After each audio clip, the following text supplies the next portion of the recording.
Every revolution starts in the minds of the people. Arm yourself for the war of ideas.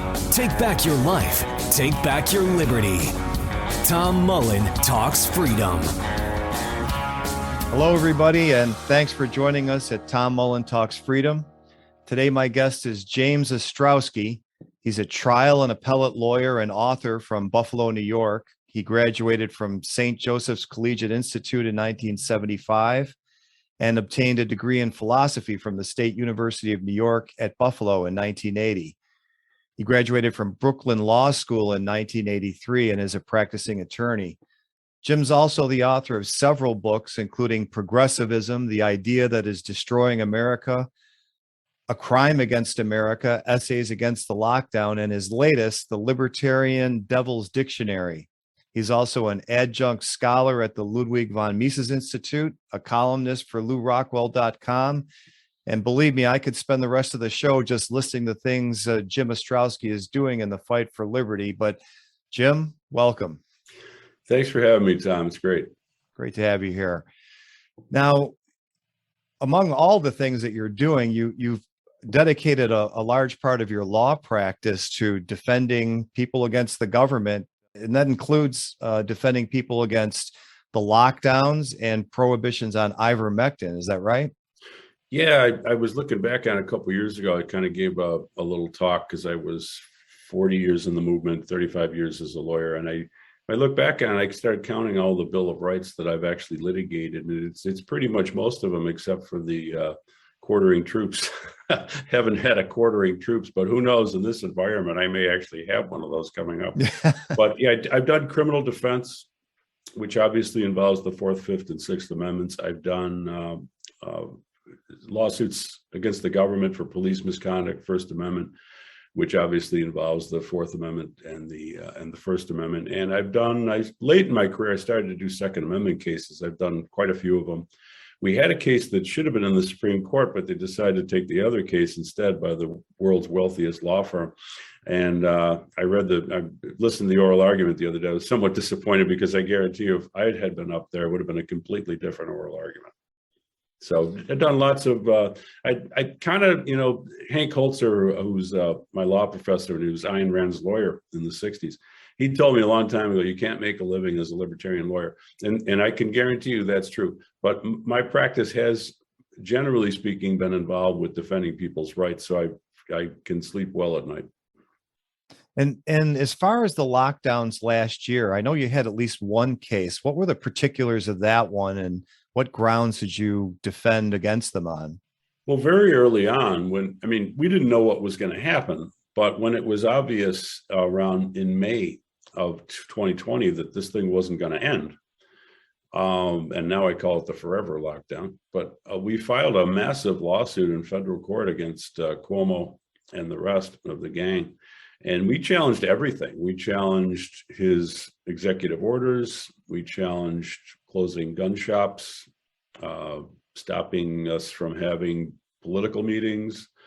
I was actually at that famous meeting that went viral where we kicked out the deputy sheriffs, and that was a good example of they're trying to break up an explicitly political meeting, and so we challenged all these things. We filed a motion for a preliminary injunction, but we never got a ruling from the court.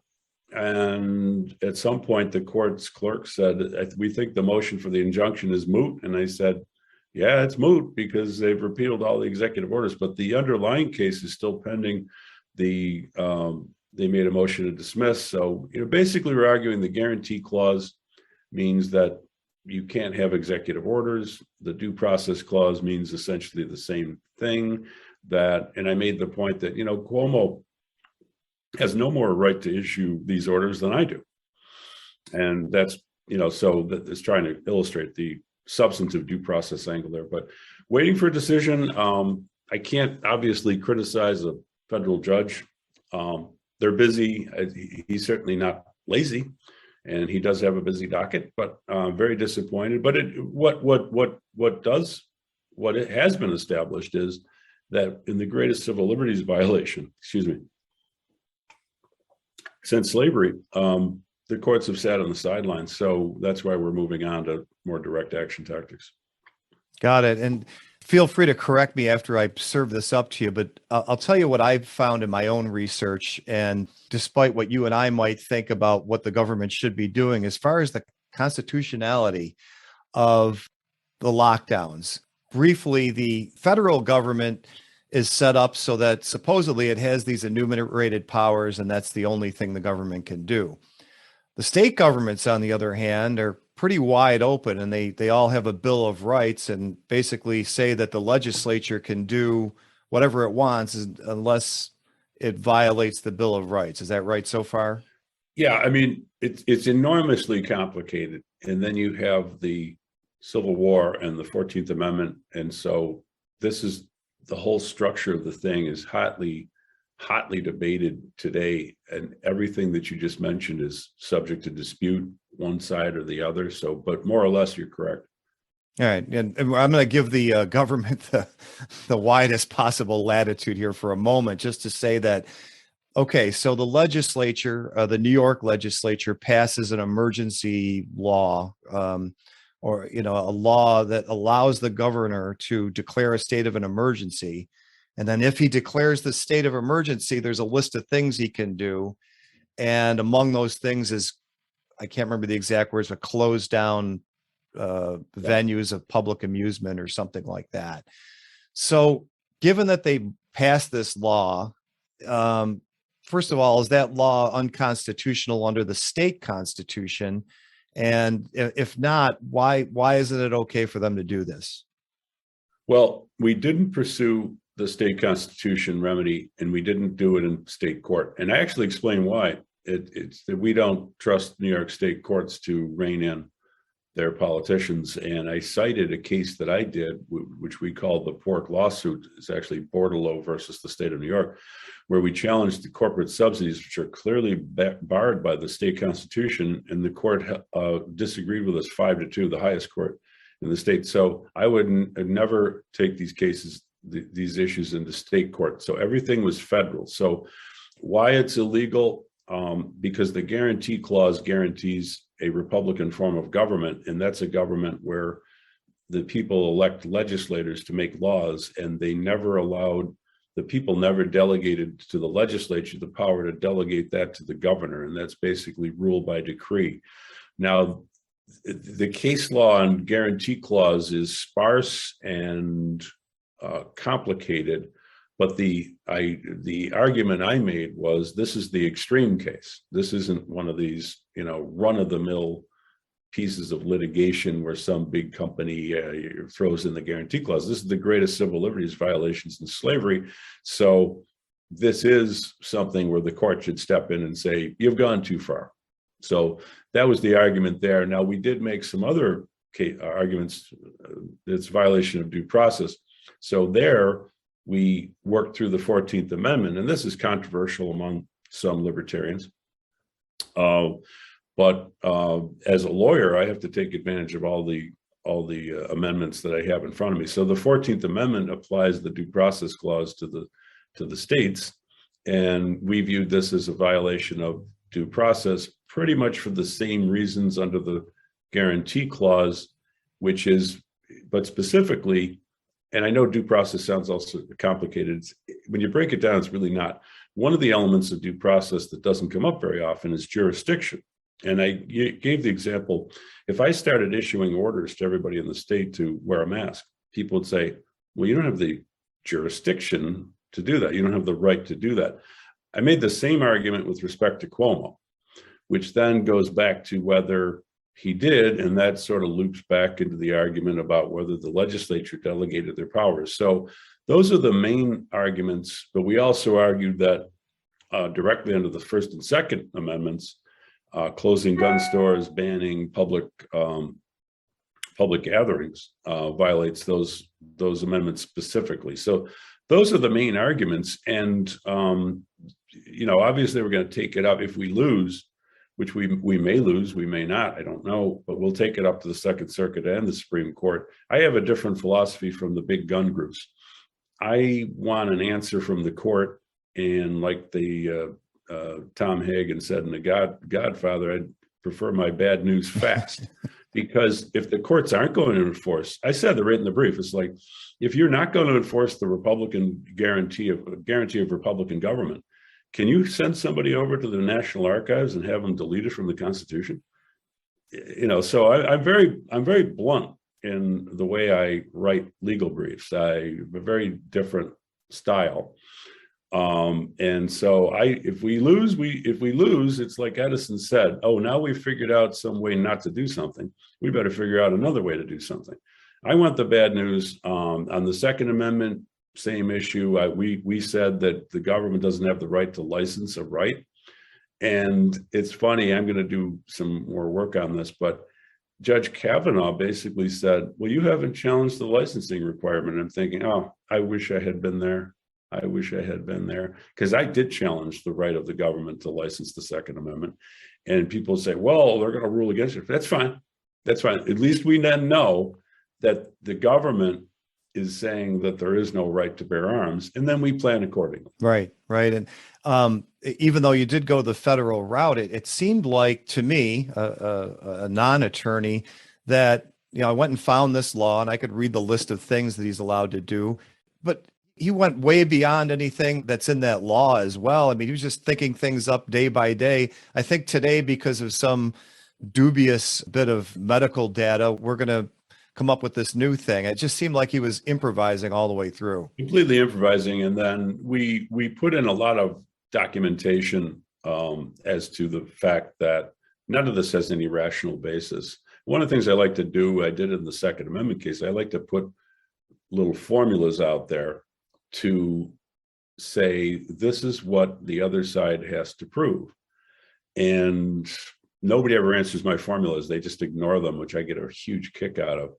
But in the lockdown case, you'd have to show that these measures worked without causing more harm than they caused. You think that would be a simple thing, but you won't find that formula in any of these cases. And I put it out there and I said, no, that's not true. In fact, they'd never be able to prove it because it's impossible to prove things like that. And therefore we win. But, therefore the judge is still still working on his decision. So hopefully we'll have it soon. But as I've made clear in my books, I'm a skeptic about the ability of government courts to do justice. And that's an understatement. I philosophically believe that they do not have that capacity. And nothing in my 38 years of law practice has persuaded me to the contrary. Yeah, I imagine it hasn't. I at one point, probably a very brief period, was a believer in constitutional government. And even the so-called proper role of government, where they defend our lives and our liberties, they stink at that. I think they don't solve about half the murders and even less of the robberies. So I don't know that there's anything they're good at. It's all Afghanistan. It's all 20 years and nothing gained. Well, in progressivism, I went into what I call the fallacy of constitutionalism. And I'm not saying that the Constitution doesn't have good principles in it. It does. They were mostly put in by the libertarians of the day, the Bill of Rights, and a few rights provisions in the body, like the habeas corpus and the guarantee of Republican government. But the constitutionalism as a procedure fails because there's no way to enforce it. How are you going to enforce it? Well, you go to court and they throw you out. So what are you going to do? Well, I'm going to get a bunch of people together and form a militia. Well, but which is literally would be your option that you might consider. But the whole point of a constitution is to avoid war. I mean, if we don't need, if you're going to have a constitution and then, we can only settle it on the battlefield, I think it kind of pretty much shows that that's a failure. And my professor, Henry Holzer, wrote a book called Sweet Land of Liberty, went through case after case where the gold clause, the obscure things, ipso facto laws and bills of attainder, all this weird stuff that's in the Constitution. In almost every case, it's been decided in such a way that the government gets more power and we have less liberty. Isn't that odd? What a coincidence. Yeah, when you're suing your opponent and they get to pick the judge. So it's a sham. Constitutionalism, there's a lot of people on our side who talk about the rule of law. I love these professors. These guys have never been in a courtroom. I wrote a column for Lou one time called "The Rule of the Lawless," which I got a big kick of. It was about some New Jersey decision involving the senator over there. But yeah, I'm going to be writing more. My final major book is going to be hopefully tying all these things together and going back and reading Hobbes and Locke and Aristotle and answering all the arguments of our opponents and setting forth, what I believe is the libertarian position on this issue.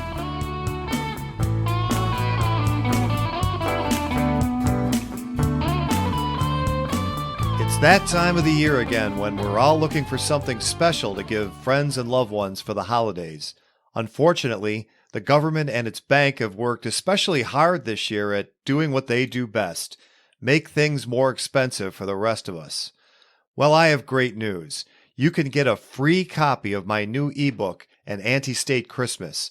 That's my gift to you in appreciation for listening. But that's not all. I've also made the book available as a paperback at an incredibly low price, so you can get a few copies to give as gifts. It makes a great stocking stuffer. And don't worry, this is not some preachy libertarian treatise. It's full of fun and even includes a special Christmas beverage recipe. Get more information and your free ebook at antistatechristmas.com. We help each other when we don't mean to. That's what we call the invisible hand. Something no politician understands. Just leave it up to supply and demand and follow the gold. I don't want to get too far afield, but one thing you said about the Bill of Rights and a few clauses that are basically prohibitory are the best things about the Constitution. And I know back when the Federalists were pitching it to everybody else who were suspicious about it, they were arguing, well, you don't need a Bill of Rights because the government's only going to be able to do what's in there. And if you have a Bill of Rights, people might start thinking that that's the only thing the government can't do, like almost thinking about it backwards. Right. And I think, in a perfectly logical sense, that was a sound argument, but thank God we have it. It really is the only good thing that's left is every once in a while, somebody takes seriously, Congress shall make no law. Well, and I'd recommend Brutus, Anti-Federalist #1 by Brutus, who was actually Robert Yates, a New York judge. I think he was from the Albany area. He said this Constitution will lead to a gigantic government, and by golly, he was right. Yeah, they were all right, it looks like. So again, we could talk about your cases probably for the rest of the time we have here, but you've got something else going on outside your law practice called Take Back Christmas. What's that all about? Well, we were brainstorming. Angela Bittinger, who's a heroic teacher who refused to get vaccinated and lost her job. We were brainstorming about it, about this whole thing, and what are we going to do? And just, well, people are going to get fired. They're not going to be able to pay their bills. We started going through, like, what are the things that Americans kind of waste their money on? And there's a whole long litany, and I don't want to tell anybody else how to live. I certainly wish I had 3 SUVs in the driveway, but just for an example, I have one old SUV in the driveway. But one of the things that occurred to me that people waste a lot of money on is Christmas presents. And then when you think about it, who's getting this money? It's the same people who favor the lockdown. So we very quickly said, let's kill a lot of birds with one stone. Let's do this Take Back Christmas, where we urge people to buy local, donate their time, make their own gifts, and starve the beasts of the lockdown. Because if you look at it, which big business in America has opposed the lockdown? Well, the only thing we could think of is My Pillow. By the way, I do have a My Pillow, and it's a good product. But really, no, it's the best pillow I ever had. I'm a pillow freak, and is the best. Seriously, is the best pillow I've ever had. No, I'll tell you what, this isn't, I don't get any, they're not a sponsor of the show or anything, but when I saw that he was being canceled, whether I agree with everything he talks about or not, I went and bought 4 of them, and I thought, yeah, a $50 pillow, come on. And I swear to God, it really made a difference. I started sleeping through the night in my mid 50s again for the first time in 5 or 6 years. But the bulk of big business, and we really can't think of a really big business that favors individual liberty over the lockdown. They're all too ready to start, firing people under Biden's illegal mandate. So we figured, let's, instead of spending $1,500 on Christmas, spend $500, put the 1,000 in the bank, and spend all the 500 on local businesses who oppose the lockdown. So that's the concept. We just started it. The website's up. It's sort of skeletal, but people can fill out the form. It's takebackchristmas.net. It's $25 for a listing, and I'll tell you, I mean, I'm committed to spending my small Christmas budget on the people who join this movement, and we're going to try to keep it going later and just have sort of a buy local. Now, in theory, yes. For the libertarians out there, yeah, I believe in free trade. I believe in a lot of things. I believe in fighting tyranny too. And if you have a better idea than starving the beast of big business that's favoring the lockdown and suppressing information about the lockdown, and of course, every dollar you spend on big business, the government takes whatever, 40%, 50%. We can argue about the figures. Certainly, the sales tax. So starve the beast. We need to. The other principle here is we have been a punching bag. I'm sick of being a punching bag. I want to punch back, and I want to pick a battle where I choose the battlefield. That's Gettysburg was decided by who got the high ground. Okay, you got to pick a good battlefield, and the battlefield is what? Money in my bank account. I control it. They can't tell me what to do with it.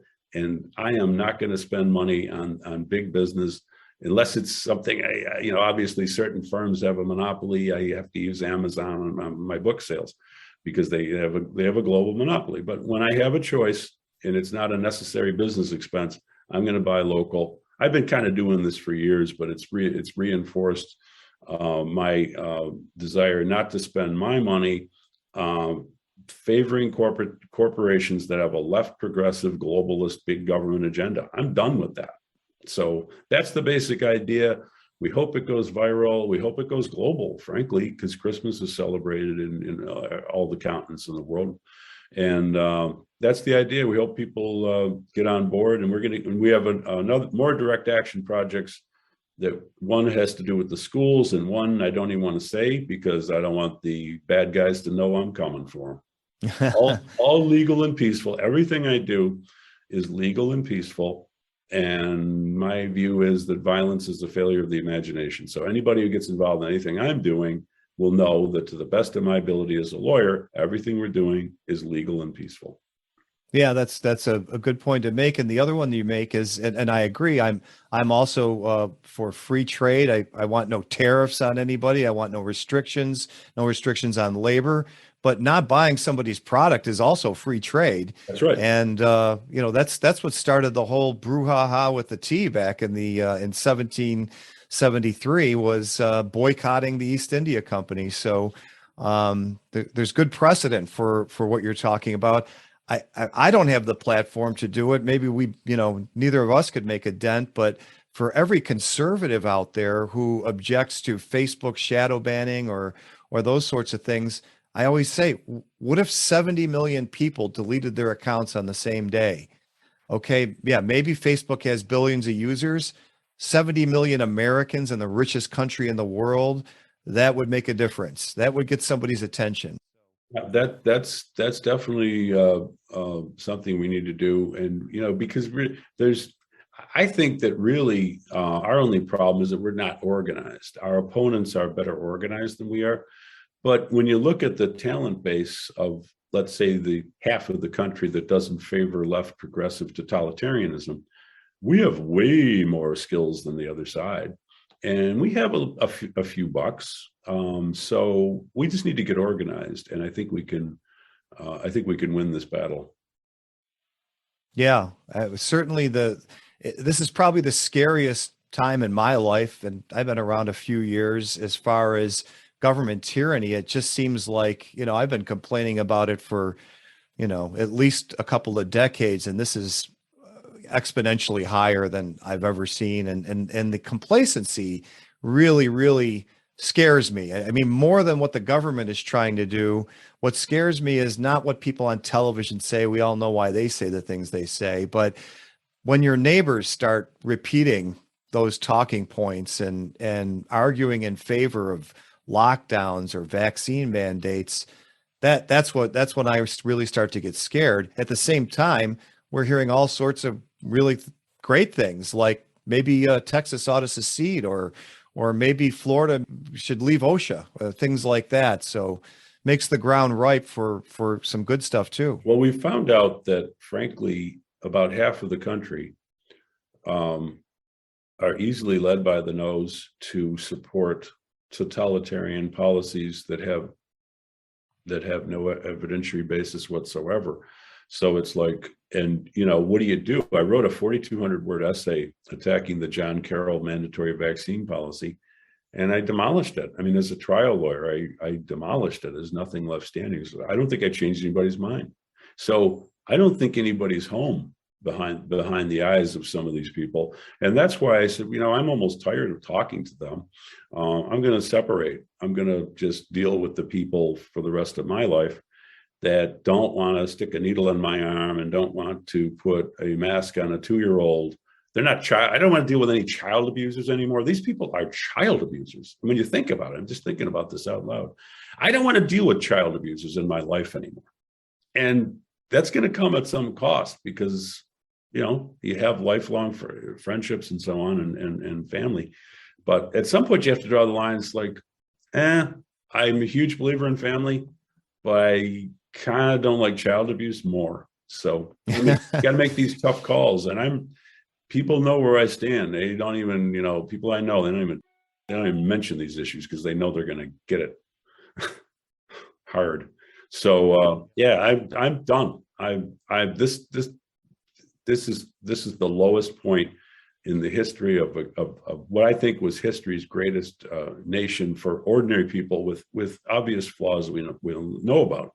But the other countries, they had the flaws too. They didn't have anything good about it. So this country, in the 60s, because my age, I saw was, I think, the last remnants of what America was over the decades. People were, I don't know how to describe it. It was, you had to be there. People were happy. I don't see that when I'm driving around. You're driving in a car and it's like Indianapolis 500 Speedway, and you know why. Everybody's broke, stressed out, trying to pick up their kids at daycare. The country that I saw in the 60s doesn't exist anymore. And it's so sad. And people who are younger than me don't even know that place existed, with all its flaws. We know what the flaws were. I'm not denying any of the flaws. I'm talking about the features and the positive things about that country. Those were real. Sorry, folks, those were real. Don't tell me they weren't, because I lived it. Right. And that's a great thing about being a little bit older, is that, you do remember something else. I was just looking into something the other day, and it turns out that the highest decade for German immigration into the United States was the 1880s. And the 1880s happened to be the decade where Bismarck established government health care. So, I mean, wouldn't, people who are clamoring for Medicare for all today, we had 1.5 million Germans that were offered it and decided to come to America. There wasn't government anything at the time. That's right. And the best president in our history, in my estimation, Grover Cleveland, was vetoing everything in sight. So, people were voting for their feet for more freedom, less government back then. Well, that's really interesting, because my part of my family were Polish, but they were German citizens. So they came around that time. And they might have come over for that reason. And I like to say, when my family came over here, there was no federal welfare state. The federal government was basically the post office. Until Woodrow Wilson decided to get involved in this idiotic war in Europe. So my people came here for freedom. And the question that I have is, where do I go? Do I go back to Poland? Do I go back to Ireland? Ireland is turning quite globalist. Poland, not so much. It's Somalia, Jim. Yeah. Somalia. Yeah, I'll go to Move to Somalia. Yeah, I'll go to Somalia because that's the libertarian paradise. Because Ayn Rand's books are in every. You walk into a house in Somalia, there's a complete set of Rand's books on capitalism there. It's funny, the left they never even pick up a libertarian book, but they're an expert on it. So yeah, and it's always Ayn Rand, right? So who hated us, by the way. She did some great stuff, but she didn't like libertarians. She didn't like libertarians. No.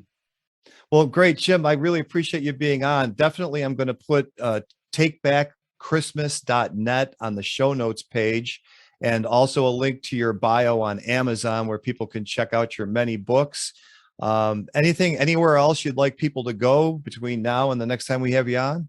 Well, I know they're establishment social media, but I do a lot of work on Facebook.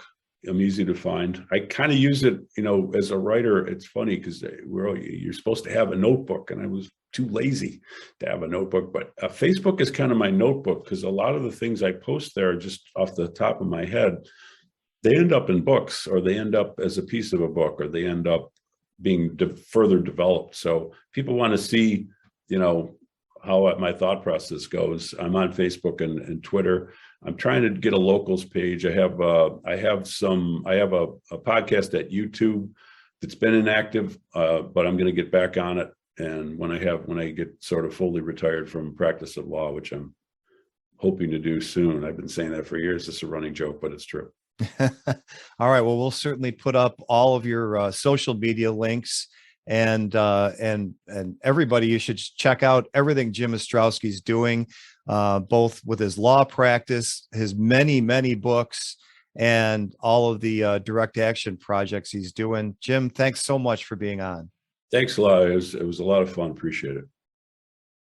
Okay, friends, that's going to do it for today. Don't forget to get a free copy of my new ebook, An Anti-State Christmas, at antistatechristmas.com. And if you like the music you've heard on Tom Mullen Talks Freedom, you can hear more at tommullensings.com. Thanks for listening. The war of ideas has only just begun. Arm yourself with the knowledge you need by heading to tommullentalksfreedom.com and subscribing to our email list. And remember, every revolution starts in the minds of the people.